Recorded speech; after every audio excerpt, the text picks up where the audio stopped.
कमी वयातच तुमचे गुडघे दुखतायत? तर यावर आलिया भट्टच्या ट्रेनरनं सांगितला तगडा उपाय, ज्यामुळे तुमचं वय वाढल्यानंतरही तुम्हाला होणार नाही गुडघेदुखीची समस्या। तर गुडघेदुखी ही तुम्हाला कोणत्याही वयात आणि आयुष्याच्या कोणत्याही टप्प्यात होऊ शकते। ही समस्या का होते तर लठ्ठपणा, लिंगामेट फाटणे, दुखापत, वृद्धत्व किंवा संधिवात सारख्या वैद्यकीय परिस्थितीमुळे होते।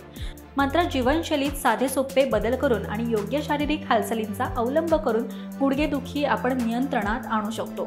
तर या विषयावर बॉलिवूड अभिनेत्री आलिया भट्टची योगा ट्रेनर अंशुका परवानीने नुकतीच एक पोस्ट शेअर केली आहे, ज्यामध्ये तिने सांगितलं की योगाचा नियमित सराव गुडघ्याच्या स्नायूंना बळकट करण्यासाठी फायदेशीर ठरू शकतो। तिच्या मते गुडघेदुखीमुळे लोक व्यायाम किंवा योगा करणं बंद करतात, ही सर्वात मोठी चूक आहे। याशिवाय चुकीचा व्यायाम केल्यानं गुडघ्यांवरही अधिक भार पडू शकतो, त्यामुळे योग्य व्यायाम निवडणं खूप महत्त्वाचं आहे। तर चला तर मग जाणून घेऊयात अंशुका परवानीच्या मते कोणता योगासन गुडघेदुखीवर नियंत्रण ठेवू शकतो। नंबर 1, बटरफ्लाय पोज तुम्ही करू शकता। तर याच्या नावाप्रमाणेच या पोजमध्ये तुम्हाला तुमचे पाय फुलपाखराच्या पंखासारखे फडफडायचे आहेत। या आसनामुळे तुमच्या आतील मांड्या आणि स्नायूंवर चांगला ताण येतो, त्यामुळे गुडघ्याची हालचाल सुधारते आणि रक्ताभिसरण वाढतं। तसेच पाय आणि गुडघ्याजवळ जमा झालेली चरबी बर्न होण्यासही मदत होते। ज्या लोकांना बसायला त्रास होतो त्यांनी प्रामुख्याने ही पोज करावी। या आसनामुळे हिपची हाडे देखील मजबूत होतात। नंबर 2, चेअर पोज करा। हे एक प्रभावी आसन आहे, ज्याला उत्कटासन देखील म्हणतात। या आसनाची स्थिती काल्पनिक खुर्चीसारखी दिसते, पण त्यासाठी तुम्ही तुमचे पाय, हॅमस्ट्रिंग्स आणि क्वाड्रिसेप्स एकाच वेळी सक्रिय ठेवणं आवश्यक आहे। योग ट्रेनर अंशुका म्हणतात की सुरुवातीला तुम्ही हे आसन 15 सेकंद करा आणि हळूहळू ते 2 मिनिटं करण्याचा प्रयत्न करा, कारण योग ही संथ प्रक्रिया आहे, त्यामुळे घाई करू नका।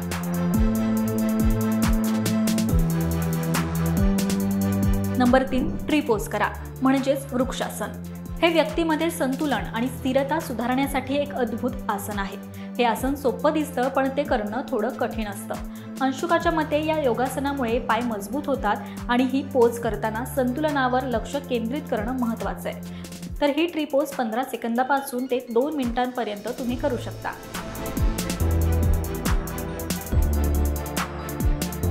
नंबर 4, काऊ फेस पोज किंवा गोमुखासन तुम्ही करू शकता।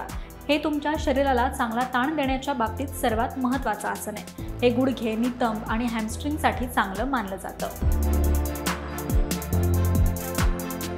नंबर 5, वॉरियर पोज करा।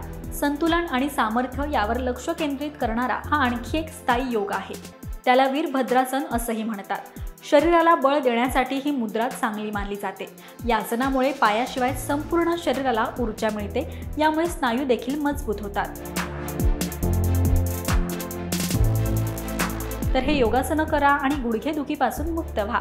तर ही माहिती तुम्हाला कशी वाटली हे कमेंट करून नक्की सांगा। पाहत रहा महाराष्ट्र टाइम्स। धन्यवाद।